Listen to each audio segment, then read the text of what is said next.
Welcome back for our third and final part of our stories from every culture. I'm Miss Davis, the third grade ELA teacher at Ruffin Elementary here in Monroe. So in part three, we talked about fables, folk tales. So now for part three, we're going to talk about myths. Now I know you may be thinking like, myths, oh wow. If parents, you may be saying, oh, we did that in college or we did that in high school. But they do have them now because I know a lot of our Learn Zillion units deal with a lot of myths. So today we're going to talk about myths. And I know some of you may not know what myths are, but we're going to go into detail a little bit about what they are. So mythology is a rich collection of traditional tales called myths from cultures all over the world. Many myths date back to ancient times. They are stories about how the world was created and why certain things happen. Now, a lot of times these myths deal with something like what we used to heat up the earth, or how the sun was formed, or how constellations were formed. So this is what they mean by how the world was created and why certain things happen. Today, the word myth is often used to describe something that is not true. But a myth is just not a made-up story. Myths tell of gods, heroes, and events that a group believes or at one time believed to be real. So a lot of times we think that these myths are not true, but at one point in time, people did believe that these myths were really true, and this is how things really came to be. A culture's myths are often closely tied to its religion. So as we go into our lesson for today, we'll watch a video. So on the other two lessons, Ms. Davis has been reading a story to you, a folk or a fable, folk tale or a fable. So today we're going to watch a video of a myth about Prometheus. Well, let me just tell you the history behind the video. Ms. Davis wanted to read, I really did, but every myth that I found was like super long. So I said, you know what, we'll just try something different and we'll watch a video today. So after the video, we're going to summarize the video. We're going to identify the main idea and key details, complete a vocabulary semantic map, complete writing revolution activities on sentence expansion, and because, but, and so. So here we are. We're going to watch the myth of Prometheus, the stealing of fire from the gods.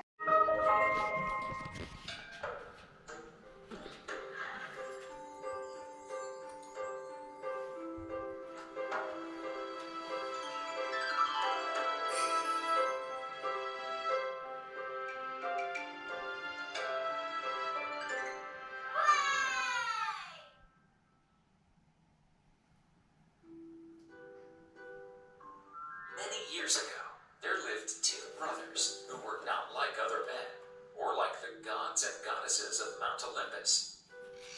The name of the elder of these brothers was Prometheus, which means forethought.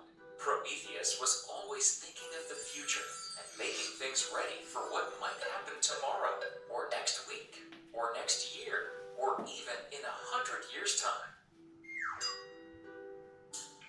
The younger was called Epimetheus, which means afterthought. Epimetheus was always so busy thinking of yesterday, or last year, or 100 years ago, that he never worried at all about what might come to pass in the future. Prometheus did not want to live amongst the clouds on Mount Olympus. He was too busy for that. While the gods were spending their time in idleness, drinking, he was planning how to make the world wiser and better than it had ever been before. So instead of living on Olympus, Prometheus went out amongst men to live with them and help them, and he quickly noticed that they were no longer happy. He found them living in caves and in holes of the earth, shivering in the cold because there was no fire.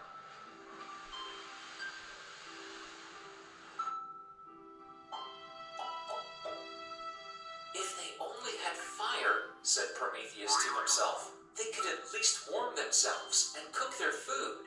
And after a while, they could learn to make tools and build themselves houses.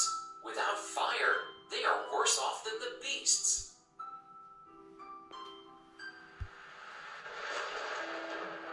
Prometheus went boldly to Zeus and begged him to give fire to the people so that they might have a little comfort through the long, dreary months of winter. I will not, said Zeus. Not one spark will I share with them. For if men had fire, they might become strong and wise like us, and after a while they would drive us out of our kingdom. Prometheus didn't answer, but he had set his heart on helping mankind, and he did not give up. As he was walking by the seashore, he found a tall stalk of fennel. He broke it off, and then saw that its center was hollow. Mankind shall have fire, despite what Zeus has decided, he said to himself. He carried the stalk with him as he began a long journey to the top of Mount Olympus. And with that thought, he snuck quietly into Zeus's domain and stole a spark from Zeus's own lightning bolt.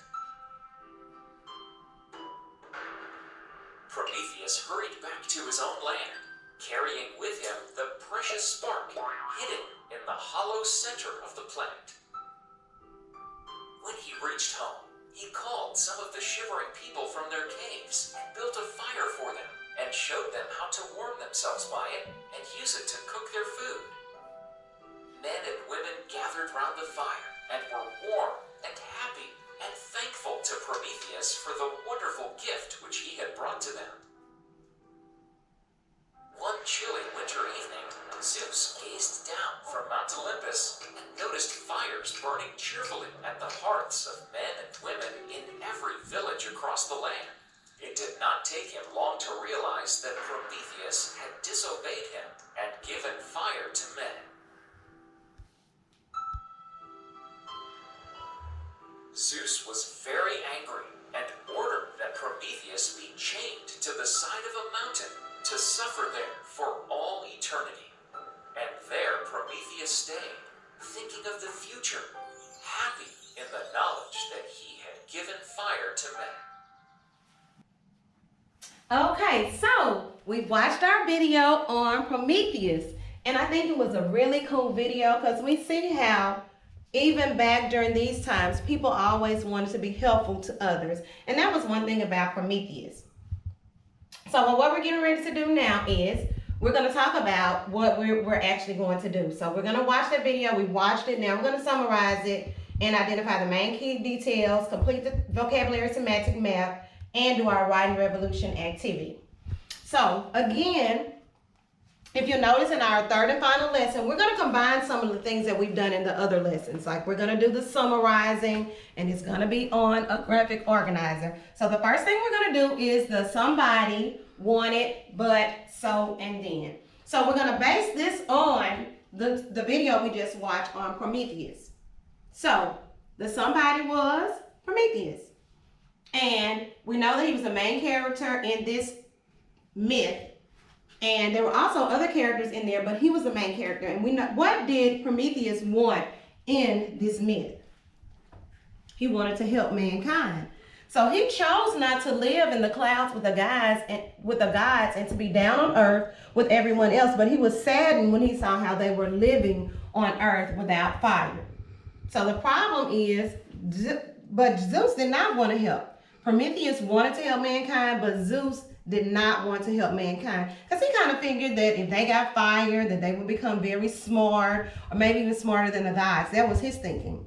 But Prometheus went on with his plan, so he stole a spark of Zeus's lightning from his lightning bolt. So this was his way to help mankind. And because of that, mankind received fire. So the somebody, so who was the person or the character? Prometheus. What did he want? He wanted to help mankind. But what was the problem? Zeus did not want to help mankind. So how did the person try to solve the problem? He stole a spark from Zeus's lightning bolt. Then what was the resolution or the outcome? Mankind received fire. And this is kind of like a summary or a smaller, and when we say summarize, we're taking a smaller version of a big thing and making it where we kind of get the main thoughts and the main details and the main actions or events of the story, the myth, the fable, or the folktale. In this instance, we're using the events of a myth. Now, what is the main idea of the myth? So we have to think about that in a minute. What is the main idea? It's kind of different from like the theme or the moral or the lesson, because really the main idea is just basically what was the myth basically about. So when we think about the myth, what did the author want me to remember after I finished reading this text? Or why are those details so important? So in order to figure out what the author wanted us to get from reading, or in our case, watching, and what are those important details, what do we know? We know that Prometheus did not want to live amongst the clouds on Mount Olympus, so he chose to live on Earth. So that's one thing that we do know that happened in our video. Also, Prometheus wanted a little comfort for the people of the Earth through the long, dreary months of the winter. He knew that, in the summertime it was kind of okay, you don't really need fire, but winter was coming, and winters are normally harsh, so they would need some kind of fire to kind of push them along during those cold winter months. So Prometheus begged Zeus to give fire to the people, and he refused. So Prometheus stole a spark from Zeus's lightning bolt and took it back to Earth. After he stole that, Prometheus helped mankind, but he was punished for disobeying Zeus. So although Prometheus did get punished for what he did, in the end he was still happy because his whole thing was to help mankind. And because he was able to bring fire to Earth and help mankind, he was okay with the consequences of his action. So the main idea of this myth was Prometheus wanted to help people on Earth. So that's the main thing. He wanted to help the people on Earth. And then we use those events to tell us how he went about helping the people on Earth. So our next thing that we're going to do is defining vocabulary in context. Now, we've done this in our first lesson when we talked about fables. So the word I chose is shiver. So the caption or the little portion from the video that I chose to add here was, he found them living in caves and in holes of the earth, shivering with the cold because there was no fire. Now remember, when we're doing a vocabulary semantic map, it's helping us organize our thoughts. That way we can use context clues or sentences or clues around that word instead of always going to the dictionary to think, oh, I need to go in and see what shiver means. So a lot of times we can just go with the context clues or the clues that we have from the words that are around that word to kind of get the meaning. Now think about when you're cold and somebody say, oh, you're just shivering. What are you doing? So you are shake. So to shiver means to shake. Because I shake all the time. I'm always cold. So I like to have a little heater at home as well. So what clues help me to determine the meaning of the word shake? So we can look right back into our excerpt from our video, and it says what? Shivering with the cold. So they were shivering with the cold. So we know they were cold. So a lot of times when we're cold, we can get the little goosebumps or whatever, and we start shaking when we're cold. What does this tell you about the character? So what does him being concerned about the people shivering and being cold tell us about Prometheus? He's concerned. It shows us that he's concerned because there was no fire for them, and he knew it was going to get really cold in the months to come. So now remember, when I say similar words, I don't mean synonyms. These are two different things. Similar words and synonyms are two different things. We'll get on to synonyms after we finish with similar words. Remember, similar words is where we take the word or the root of the word and make other words from that word. So we're not doing a totally opposite word, because a lot of times when we do synonyms, it's a total opposite word. So we're not doing total opposite words here. So some similar words to shiver, we have shivers when we add an S, shivered when we add an ED, and the word that we use in our excerpt is shivering with an ing. Now we're moving on to synonyms, words that mean the same as this word. So words that mean the same as shiver. One word is tremble. When you shiver, you kind of tremble. It's the same as shaking. And also vibrate. A lot of times, we put our phone on vibrate so it won't make any noise. So it's shaking just like we are when we're shivering. So those are synonyms or words that mean the same. Remember, antonyms mean the opposite. So if you're not shaking and trembling and shivering and vibrating, you are what? Still. You're not moving, you're still. Or you may be what? Calm. A lot of times when you're not shaking or you're just calm, you're still and calm. So this was a recap of the vocabulary semantic map that we did in part 1 when we talked about fables. Now the next thing we're going to do is sentence expansion, where we're doing a writing revolution activity. So remember, you start with a kernel sentence. That means a little short sentence. It doesn't have very many details, but you're going to elaborate or expand that sentence to have more details. So he stole it. Who are we talking about? Who is the he that we're talking about? Prometheus. And remember, another clue for when we're doing writing revolution, whenever there are dotted lines, remember, you do not have to have a complete sentence or a complete thought. You can use abbreviations, like here I could have just put P, or you can write out the name for Prometheus. What did he steal? Fire. We know he stole fire because it was a spark from the lightning bolt. And how did he steal it? By stealing a spark from Zeus's lightning bolt. Now we want to take all of our elaborated thoughts and add them into this sentence and make a longer sentence or an expanded sentence. So our expanded sentence will read, Prometheus stole fire by stealing a spark from Zeus's lightning bolt. And you see how easy it was to just plug it back in there, and we went from this little small, we'll say a little baby sentence right here to a big girl or big boy sentence right down there at the bottom. Okay? And so our next writing revolution activity will deal with because, but, and so. Remember, we always start out with the stem, and the stem will be the same for everyone. So Prometheus wanted to help mankind is our stem. So we'll add that to Prometheus wanted to help mankind because, Prometheus wanted to help mankind, but, Prometheus wanted to help mankind, so.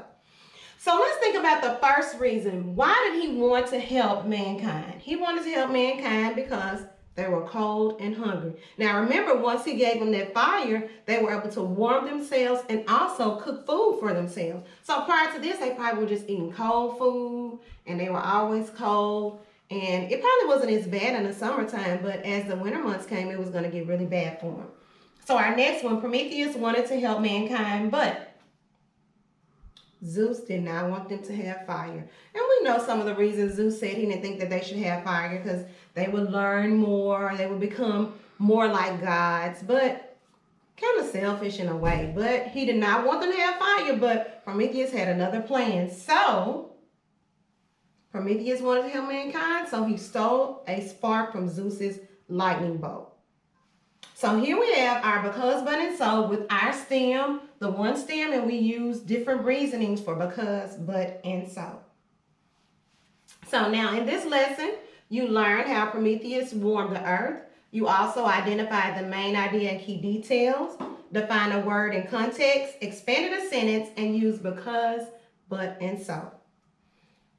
And as usual, Ms. Davis has included your URL where you can go and see more Greek myths at https:/greece.mrdonn.org/mythshtml.